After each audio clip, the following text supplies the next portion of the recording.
او حمزه رضی الله تعالی ایمان راوړل واقعا ډیر عجیبه ده. د ښکار لتلو د حمزه رضی الله تعالی د نبی اسلام تر دی د ښکار لتلو د ښکار شوقي و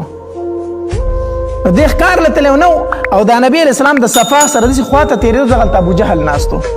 نو چې په د نبی علیه الصلاة والسلام نظر پرېوت که نه نو د نبی علیه الصلاة والسلام ته ډېرې سپکې سپورې وویلې ډېرې بدې ردې ورته وویلې. نبی علیه السلام چې څه له په خوله ورتله هغه ورته وویله. نبی علیه السلام سر ښکته کړو هېڅ یې درته ونه ویل لاړو. هلته یو وینځه ولاړه وه هغې په د نبی علیه السلام ډېر زیات ترس وشو ډېر ترس وشو چې ده تا ته څه ویلي دي په دې کې چې حمزه رضی الله تعالی را روان دی که نه دغه وینځه وله مخې له ولره ای امیر حمزه ارمان چې تال ته موجود و چې ستا دې تره ته ابوجهل بدې ردې ویلې وی ولې وی ستا هغه وراره خو ډېر زیات تکلیف یې ورته ورسوه هغه ته ډېرې بدې ردې وویلې دا وینځه وه. حمزه رضی الله تعالی زما وراره ته وی او کوم وراره وی ستا هغه یتیم وراره ښه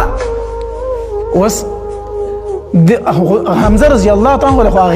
غیرت خو په ټول و که نه عرب و خپل غیرت پې غالب شو چې دا د داسې پیسو کمون تېره چې دی ورته بدې ردې وایي را روان شو.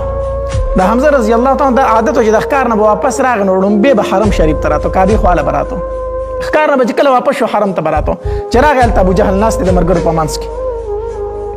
نو حمزه رضی الله تعالی سره د نیزه داسې وه که نه چې اوچته کړه د ابوجهل دې سر له یې راواچوله چې سر له یې واچوله وینې پرې راماتې کړې زخمي کو وایي تا زما د وراره داسې پیسو کمون تېرې چې تا هغه بېعزته کوې بدې ردې ورته وایي. نو کسان را پاسېدل هغوی اراده وکړه چې د ابوجهل طرفداري وکړي خو ابوجهل وخیار سړی وایي غلي شه څه ورته وایم ما خیر دی د ده وراره وختي ما ډېر بېعزته کړی دی د ده وراره ما ډېر بېعزته کړی ده ته کیدای شي خبره رسېدلي. حمزه رضی الله تعالی ته وفرمایلو وی واوره زم د هغه ملګری ما پې ایمان راوړی دی ما پې څه راوړی دی ایمان راوړی دی.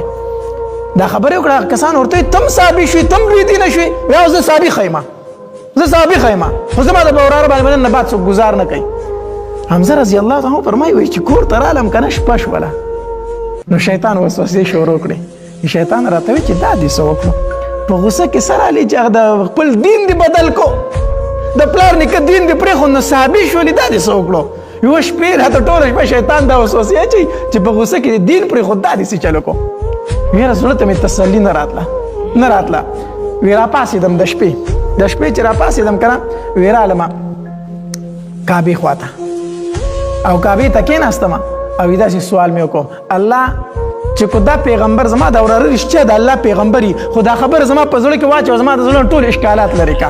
او الله کو پیغمبر نه نو زما زړه ته واړوه چې خپل دین ته لاړ شم څه طریقه راله جوړه که الله چې خپل دین ته واپس لاړ شم. وی دا دعا مې وغوښته لاړم وده شم چې وده شم وی سهار راپاڅېدم که نه وی دا زړه مې د تمامو وسوسو نه پاک د تمام وسوسو نه پاکو او په زړه کې مې دا خبره مضبوطه ناسته وه چې زما دا وراره د الله پیغمبر دی. وی رالم نبي علیه صلات سلام ته مې دا واقعه ټوله بیان کړه هغه ته مې چې وراره